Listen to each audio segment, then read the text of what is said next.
ನಮಸ್ಕಾರ ವೀಕ್ಷಕ. ಹೊಸ ವರ್ಷದಲ್ಲಿ ಮಹಾರಾಷ್ಟ್ರದ ರಾಜಕಾರಣದ ದಿಕ್ಕು ದೆಸೆಗಳನ್ನು ನಿರ್ಧರಿಸಬಲ್ಲ, ಮಹಾರಾಷ್ಟ್ರದಲ್ಲಿ ಮೈತ್ರಿಕೂಟಗಳ ಭವಿಷ್ಯವನ್ನು ನಿರ್ಧರಿಸುವಂತಹ ಅತ್ಯಂತ ಮಹತ್ವದ ಚುನಾವಣೆ ಇವತ್ತು ನಡೆದಿದೆ. ಮಹಾರಾಷ್ಟ್ರದ 29 ಮಹಾನಗರ ಪಾಲಿಕೆಗಳ 2869 ಕಾರ್ಪೊರೇಟರ್ಗಳ ಆಯ್ಕೆಗಾಗಿ ಇವತ್ತು ಮತದಾನ ಮುಕ್ತಾಯ ಆಗಿದೆ. ನಾಳೆ ಅಂದರೆ ಜನವರಿ 16ನೇ ತಾರೀಕು ಈ 29 ಮಹಾನಗರ ಪಾಲಿಕೆಗಳ ಫಲಿತಾಂಶ ಪ್ರಕಟ ಆಗುತ್ತೆ. ಅತ್ಯಂತ ಮಹತ್ವದ ಚುನಾವಣೆ.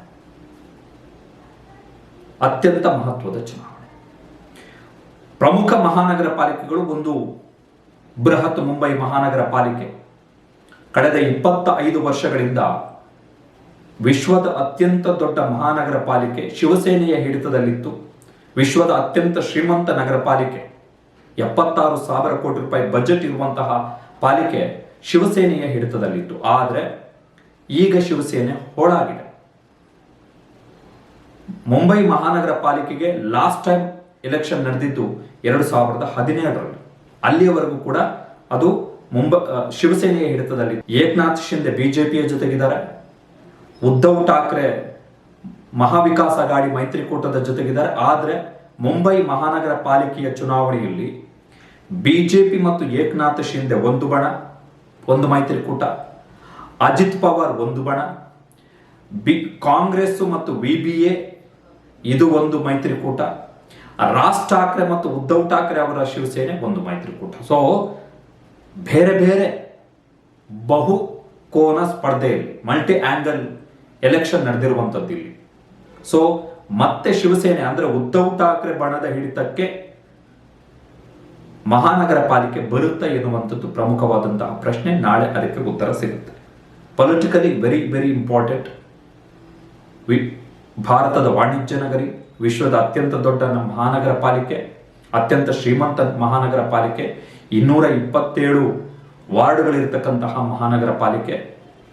ಒಂದು ವೇಳೆ ಮುಂಬೈ ಮಹಾನಗರ ಪಾಲಿಕೆಯಲ್ಲಿ ಉದ್ಧವ್ ಠಾಕ್ರೆ, ರಾಜ್ ಠಾಕ್ರೆ ಮತ್ತು ಕಾಂಗ್ರೆಸ್ನ ಏನು ಅಲಯನ್ಸ್ ಏನಿದೆ ಅದು ಏನಾದರೂ ಹಿಡಿತವನ್ನು ಸಾಧಿಸಿದ್ರೆ, ಬಿಜೆಪಿಗೆ ಏನಾದರೂ ಹಿನ್ನಡೆಯಾದ್ರೆ ಅದು ಮಹಾವಿಕಾಸ್ ಅಘಾಡಿ ಮೈತ್ರಿಕೂಟ ಮತ್ತು ಉದ್ಧವ್ ಠಾಕ್ರೆ, ರಾಜ್ ಠಾಕ್ರೆಗೆ ಮತ್ತೆ ರೀಬೌನ್ಸ್ ಆದಂಗೆ ಮಹಾರಾಷ್ಟ್ರದ ರಾಜಕಾರಣದಲ್ಲಿ.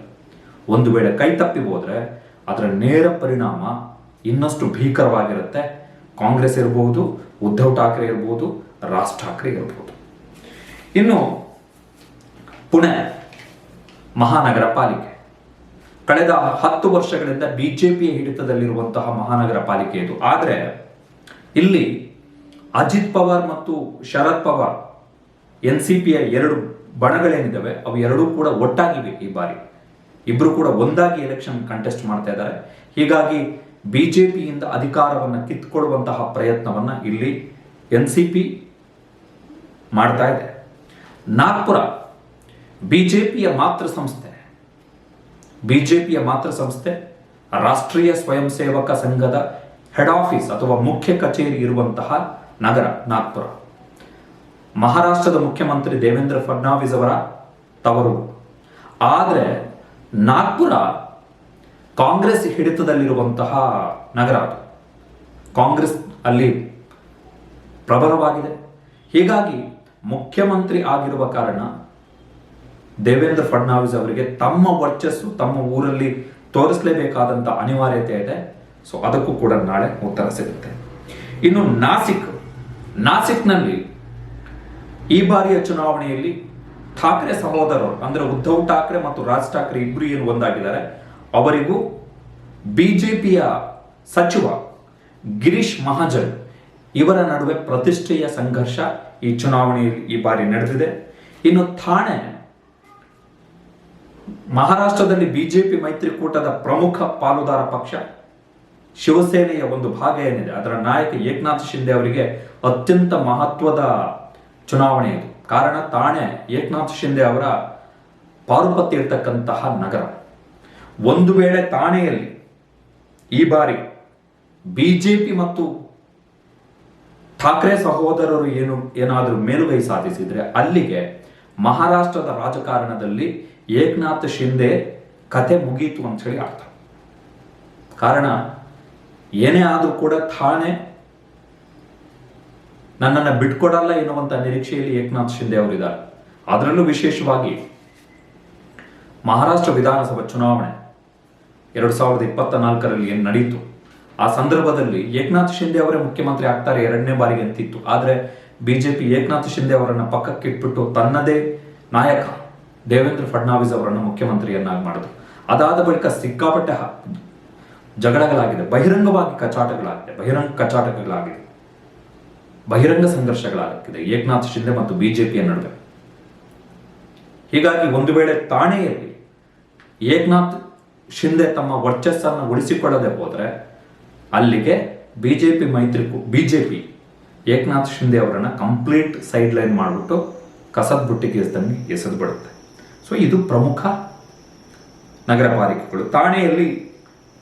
ಥಾಣೆಯಲ್ಲೂ ಕೂಡ ಠಾಕ್ರೆ ಸಹೋದರರು ಅಂದರೆ ರಾಜ್ ಠಾಕ್ರೆ ಮತ್ತು ಉದ್ಧವ್ ಠಾಕ್ರೆ ತಮ್ಮ ರಾಜಕೀಯ ಶಕ್ತಿ ಪ್ರದರ್ಶನಕ್ಕೆ ಪ್ರಯತ್ನವನ್ನು ಪಟ್ಟಿದ್ದಾರೆ. ಅದಕ್ಕೂ ಕೂಡ ನಾಳೆ ಉತ್ತರ ಸಿಗುತ್ತೆ. Very important election. ಬಟ್ ಇವತ್ತು ಮಹಾರಾಷ್ಟ್ರದ 29 ನಗರ ಪಾಲಿಕೆಗಳಿಗೆ ಏನು ಚುನಾವಣೆ ನಡೆಯಿತು, ಆ ಸಂದರ್ಭದಲ್ಲಿ ಪ್ರಮುಖವಾಗಿ ಕೆಲವೊಂದಿಷ್ಟು ಆರೋಪಗಳು, ಗಂಭೀರ ಆರೋಪಗಳು ಕೇಳಿಬಂದಿವೆ. ಸ್ಥಳೀಯ ಸಂಸ್ಥೆಗಳ ಚುನಾವಣೆಯನ್ನು ನಡೆಸುವಂಥದ್ದು ದೇಶದ ಚುನಾವಣಾ ಆಯೋಗದ ಕೆಲಸ ಅಲ್ಲ, ರಾಜ್ಯಕ್ಕೆ ಪ್ರತ್ಯೇಕವಾಗಿ ಚುನಾವಣಾ ಆಯೋಗ ಇರುತ್ತೆ. ಈಗ ಕರ್ನಾಟಕದಲ್ಲೂ ಕೂಡ ಕರ್ನಾಟಕ ರಾಜ್ಯ ಚುನಾವಣಾ ಆಯೋಗ, ಪಂಚಾಯತ್ಗಳು ಮತ್ತು ನಗರ ಸ್ಥಳೀಯ ಸಂಸ್ಥೆಗಳ ಚುನಾವಣೆ ಮಾಡುವಂಥದ್ದು ಆ ರಾಜ್ಯಗಳ ಚುನಾವಣಾ ಆಯೋಗಗಳ ಕರ್ತವ್ಯ. ಮಹಾರಾಷ್ಟ್ರದಲ್ಲಿ ಇವತ್ತು ನಡೆದಂತಹ ಚುನಾವಣೆಯಲ್ಲಿ ಪ್ರಮುಖವಾಗಿ ಕೇಳಿ ಬಂದಿರುವಂತಹ ಆರೋಪಗಳು ಏನು ಅಂತ ಹೇಳಿದ್ರೆ, ಒಂದು, ಮತದಾನದ ಸಂದರ್ಭದಲ್ಲಿ ಏನು ಇಂಕ್ ಹಾಕ್ತಾರೆ ಬೆರಳಿಗೆ, ಆ ಇಂಕನ್ನ ಒರೆಸಬಹುದು ಎನ್ನುವಂಥದ್ದು ಪ್ರಮುಖವಾಗಿ ಕೇಳಿ ಬಂದಿರುವಂತಹ ಆರೋಪ. ಅಂದ್ರೆ ಬೋಗಸ್ ಓಟಿಗೆ ಬಿಜೆಪಿಗೆ ಚುನಾವಣಾ ಆಯೋಗವೇ ಅವಕಾಶವನ್ನ ಮಾಡಿಕೊಟ್ಟಿದೆ ಎನ್ನುವಂಥ ಗಂಭೀರ ಆರೋಪ ಕೇಳಿ ಬಂದಿದೆ. ಅದರಲ್ಲೂ ಒಂದು ಬಿಜೆಪಿಯ ಕಚೇರಿಯಲ್ಲಿ, ಬೂತ್ ಕಚೇರಿಯಲ್ಲಿ ಕೈ ಬೆರಳಿಗೆ ಹಾಕುವಂತಹ ಇಂಕೇನಿದೆ ಅದನ್ನು ಒರೆಸುವಂತಹ ಬಾಟಲ್ಗಳು ಸಿಕ್ಕಿವೆ ಬಿಜೆಪಿಯ ಬೂತ್ ಕಚೇರಿಗಳಲ್ಲಿ. ಒಂದು.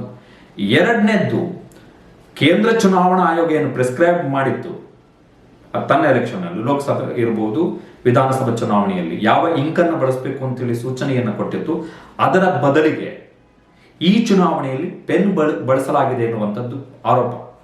ಪೆನ್ನಿನಿಂದ ಮಾರ್ಕ್ ಮಾಡಲಾಗಿದೆ ಅಂತ ಹೇಳಿ.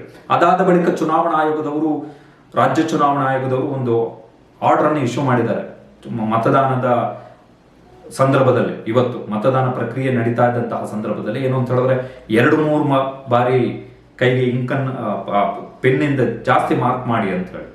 ಅದು ಹೇಗೆ ಚುನಾವಣೆ ಮಾಡ್ತಾರೋ ದೇವರಿಗೆ ಗೊತ್ತು. ಮೂರನೆಯದ್ದು, ಆನ್ಲೈನ್ನಲ್ಲಿ ಮತದಾರರ ಪಟ್ಟಿಯಲ್ಲಿ ಏನು ಹೆಸರಿತ್ತು ಆ ಮತದಾರರು ಮತಗಟ್ಟೆಗಳಿಗೆ ಹೋದಂತಹ ಸಂದರ್ಭದಲ್ಲಿ ಅಲ್ಲಿ ಅವರ ಹೆಸರಿಲ್ಲ, ಅಲ್ಲಿ ಅವರ ಆ ಕ್ರಮ ಸಂಖ್ಯೆ ಏನಿತ್ತು ಅವರ ಕ್ರಮ ಸಂಖ್ಯೆಯ ಬದಲಿಗೆ ಇನ್ಯಾರೋ ಮತದಾರರ ಹೆಸರು ಇರುವಂಥದ್ದು. ತುಂಬಾ ಜನ ತಮಗೆ ಮತದಾರರ ಚೀಟಿ ಸಿಕ್ಕಿದ್ರು ಕೂಡ ಮತದಾರರ ಪಟ್ಟಿಯಲ್ಲಿ ಮತಗಟ್ಟೆಗೆ ಹೋದಂತಹ ಸಂದರ್ಭದಲ್ಲಿ ಅಲ್ಲಿ ಹೆಸರಿಲ್ಲದೆ ಮತದಾನ ಮಾಡಕ್ಕಾಗದೆ ವಾಪಸ್ ಆಗಿರುವಂತಹ ಸನ್ನಿವೇಶ ಕೂಡ ಉಂಟಾಗಿದೆ. ಹೇಮಮಾಲಿನಿ ಅವರಿಗೆ ಮತದಾರರು ಛೀಮಾರಿ ಹಾಕಿದ್ದಾರೆ. ಬಿಜೆಪಿಯ ಕಾರ್ಯಕರ್ತರು, ಬಿಜೆಪಿಯ ನಾಯಕರು ಯಾರು ಕೂಡ ಕೈಗೆ ಸಿಗಲ್ಲ, ಯಾರಿಗೂ ಕೂಡ ಜವಾಬ್ದಾರಿಗಳೇ ಇಲ್ಲ ಅಂತ ಹೇಳಿ. ಸೊ ಸಾಕಷ್ಟು ಗೊಂದಲ, ಸಾಕಷ್ಟು ಅಕ್ರಮಗಳ ಆರೋಪಗಳ ನಡುವೆ ಈ ಚುನಾವಣೆ ನಡೆದಿರುವಂಥದ್ದು. ವಿಚಿತ್ರ ಏನು ಅಂತ ಹೇಳಿದ್ರೆ, ಈ ನಗರ ಸ್ಥಳೀಯ ಸಂಸ್ಥೆಗಳ ಚುನಾವಣೆಯ ಸಂದರ್ಭದಲ್ಲಿ ಕೆಲವು ನಗರ ಸ್ಥಳೀಯ ಸಂಸ್ಥೆಗಳಲ್ಲಿ ಅವಿರೋಧವಾಗಿ ಆಯ್ಕೆಯಾಗಿದ್ದಾರೆ. ಅವಿರೋಧವಾಗಿ ಆಯ್ಕೆ, ಅದರ ಬಗ್ಗೆಯೂ ಕೂಡ ಚುನಾವಣಾ ಆಯೋಗ ತನಿಖೆಗೆ ಆದೇಶವನ್ನು ಕೊಟ್ಟಿದೆ. ಅಂದ್ರೆ ನಾಮಿನೇಷನ್ ಹಾಕಿದಂತಹ ಸಂದರ್ಭದಲ್ಲಿ ಅಭ್ಯರ್ಥಿಗಳು ನಾಮಪತ್ರ ವಾಪಸ್ ಪಡೆಯುವ ದಿನ ಸ್ವಯಂ ಪ್ರೇರಿತರಾಗಿ ನಾಮಪತ್ರ ವಾಪಸ್ ಪಡೆಯುವಂಥದ್ದು, ಕಣದಲ್ಲಿ ಉಳಿದ ಕ್ಯಾಂಡಿಡೇಟ್ಗಳು ಇರಲ್ಲ. ಆವಾಗ ಇರುವಂತ ಒಬ್ಬ ಕ್ಯಾಂಡಿಡೇಟ್ ಅನ್ನ ಇವನು ಅವಿರೋಧವಾಗಿ ಆಯ್ಕೆ ಆಗಿದ್ದಾನೆ ಅಂತ ಹೇಳಿ ಮತದಾನ ಆಗದೇ ಘೋಷಣೆ ಮಾಡಲಾಗಿದೆ ಸುಮಾರು 16 ವಾರ್ಡ್ಗಳಲ್ಲಿ. ಅದಕ್ಕೆ ಕಾರಣ ಏನು ಅಂತ ಹೇಳಿದ್ರೆ, ಒಂದು ಹಣದ ಪ್ರಭಾವ, ಅಂದ್ರೆ ಪ್ರತಿಸ್ಪರ್ಧಿ ಯಾರಿದ್ದಾನೆ ಆತನಿಗೆ ದುಡ್ಡಿನ ಆಮಿಷವನ್ನು ತೋರಿಸಿರಬಹುದು, ಅಥವಾ ಸರ್ಕಾರ ತನ್ನ ಪ್ರಭಾವವನ್ನು ಬಳಸಿರಬಹುದು, ಅಥವಾ ಧಮಕಿಯನ್ನು ಹಾಕಿರುವಂತಹ ಸಾಧ್ಯತೆಗಳಿದೆ ಎನ್ನುವಂತ ಆರೋಪಗಳ ಹಿನ್ನೆಲೆಯಲ್ಲಿ ಮಹಾರಾಷ್ಟ್ರದ ಚುನಾವಣಾ ಆಯೋಗ ಆ 16 ಅವಿರೋಧ ಆಯ್ಕೆಗಳೇನಿತ್ತು ಆ ಅವಿರೋಧ ಆಯ್ಕೆಗಳನ್ನು ತಡೆಹಿಡಿದು ತನಿಖೆಗೆ ಆದೇಶವನ್ನು ಕೊಟ್ಟಿದೆ. ಇದು ಚುನಾವಣೆಯ ಪರಿಸ್ಥಿತಿ 2026ರ ಎಸವಿಯಲ್ಲಿ ಇದೀವಿ ನಾವು. ಇನ್ನೂ ಕೂಡ ಚುನಾವಣಾ ಅಕ್ರಮಗಳಿಗೆ ಕಡಿವಾಣ ಹಾಕಕ್ಕಾಗ್ತಾ ಇಲ್ಲ ನಮ್ಮ ಕೈಯಲ್ಲಿ. ಬಹಿರಂಗವಾಗಿ ಚುನಾವಣಾ ಆಯೋಗಕ್ಕೆ ಮ್ಯಾಕ್ಸಿಮಮ್ ಪವರ್ ಇದೆ, ಆಟೋನಾಮಸ್ ಬಾಡಿ ಅದು, ಆದರೂ ಕೂಡ ತಡೀಲಿಕ್ಕೆ ಆಗ್ತಾ ಇಲ್ಲ. ಬಟ್ ನಾಳಿನ ಫಲಿತಾಂಶ ಏನಿದೆ, ಜನವರಿ 16ನೇ ತಾರೀಕಿನ ಫಲಿತಾಂಶ ಏನಿದೆ, ಮಹಾರಾಷ್ಟ್ರದ ರಾಜಕಾರಣದಲ್ಲಿ ಅತ್ಯಂತ ಮಹತ್ವದ್ದು. ಮೊದಲ ಹಂತದ ಫಲಿತಾಂಶ ಏನಿತ್ತು ಅದರಲ್ಲಿ ಮಹಾಯುತಿ ಮೈತ್ರಿಕೂಟ ಬಿಜೆಪಿ ಅತಿ ದೊಡ್ಡ ಪಕ್ಷವಾಗಿ, ಅದಾದ ಬಳಿಕ ಶಿವಸೇನೆ ಏಕನಾಥ್ ಶಿಂದೆ ಬಣ ಮತ್ತು ಅಜಿತ್ ಪವಾರ್ ಬಣ ಮೇಲುಗೈಯನ್ನ ಸಾಧಿಸಿತ್ತು. ಮಹಾವಿಕಾಸ್ ಅಘಾಡಿಗೆ ಭಾರಿ ಹಿನ್ನಡೆಯಾಗಿತ್ತು, ನೆಲ ಕಚ್ಚಿತ್ತು. ಇದು 2ನೇ ಹಂತದ ನಗರ ಸ್ಥಳೀಯ ಸಂಸ್ಥೆಗಳ ಚುನಾವಣೆ ನಡೆದಿರುವಂಥದ್ದು. ನಾಳೆ ಫಲಿತಾಂಶ ಬರುತ್ತೆ. ನಾಳೆ ನಾವು ಈ ಫಲಿತಾಂಶದ ಅಪ್ಡೇಟ್ ಅನ್ನ ನಿಮಗೆ ಕೊಡ್ತೀವಿ.